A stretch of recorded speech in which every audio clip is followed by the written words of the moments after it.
ఈ రోజుల్లో డిగ్రీలు పీజీలు పూర్తి చేసిన యువత కూడా ఉద్యోగాల కోసం సంవత్సరాల పాటు ప్రయత్నించాల్సినటువంటి ఆ పరిస్థితి కూడా కనిపిస్తుంది. ఒకవైపు చదువున్నప్పటికీ ఉద్యోగం దొరకపోవడము ఒక పెద్ద సామాజిక ఆర్థిక సమస్యగా కూడా మారినట్టు కూడా మనకి స్పష్టంగా అర్థమవుతుంది. ముఖ్యంగా భారతదేశం వంటి యువ జనాభా ఎక్కువగా ఉన్నటువంటి దేశం ఈ సమస్య మరింతగా చర్చగా కూడా వస్తుంది. మొదటిగా విద్య వ్యవస్థ మరియు పరిశ్రమల అవసరాల మధ్య సరైనటువంటి అనుసంధానం లేకపోవడం ఇది మెయిన్గా ప్రధాన కారణం కూడా మనము చెప్పుకోవచ్చు. అనేక మంది విద్యార్థులు డిగ్రీ పూర్తి చేసినప్పటికీ కంపెనీలు కోరుకున్నటువంటి ఆ ప్రాక్టికల్ నైపుణ్యాన్ని కూడా వారికి లేకపోవడం వల్ల ఉద్యోగ అవకాశం చాలామందికి దొరకట్లేదు అనేది కూడా మనకి స్పష్టంగా అర్థమవుతున్నాయి.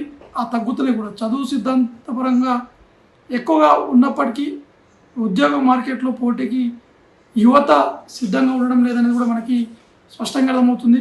మరొక కొన్ని కారణాలు ఉన్నాయి. రెండవది, ప్రతి సంవత్సరం లక్షలాది మంది యువత చదువు పూర్తి చేసుకొని ఉద్యోగం కోసం మార్కెట్లోకి వస్తున్నారు. కానీ అందరికీ సరిపడా ఉద్యోగాలు సృష్టించబడటం లేదు.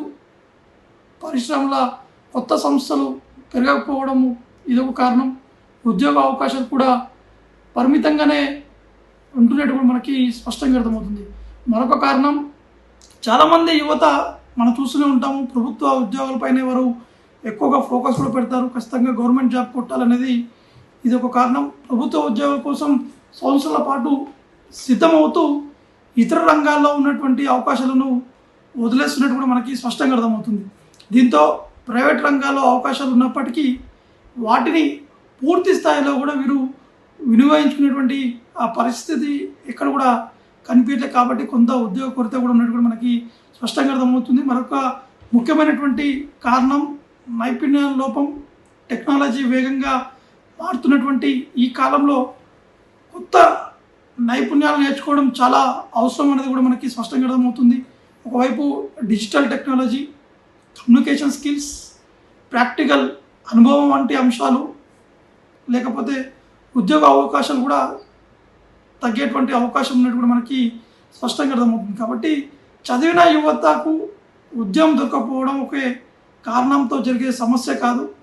విద్యా వ్యవస్థలో మార్పులు, నైపుణ్య అభివృద్ధి, పరిశ్రమల విస్తరణ ఇవి కలిసి పని చేస్తేనే యువతకు ఎక్కువగా అవకాశం కూడా కల్పించేటువంటి అవకాశం ఉన్నట్టు కూడా మనకి స్పష్టంగా అర్థమవుతున్నాయి. యువత కూడా మారుతున్నటువంటి కాలానికి అనుగుణంగా కొత్త టెక్నాలజీ కావచ్చు అభివృద్ధి చేసుకుంటే ఉద్యోగ అవకాశాలు మరింత పెరిగేటువంటి అవకాశాలు ఉన్నట్టు కూడా మనకి స్పష్టంగా అర్థమవుతుంది.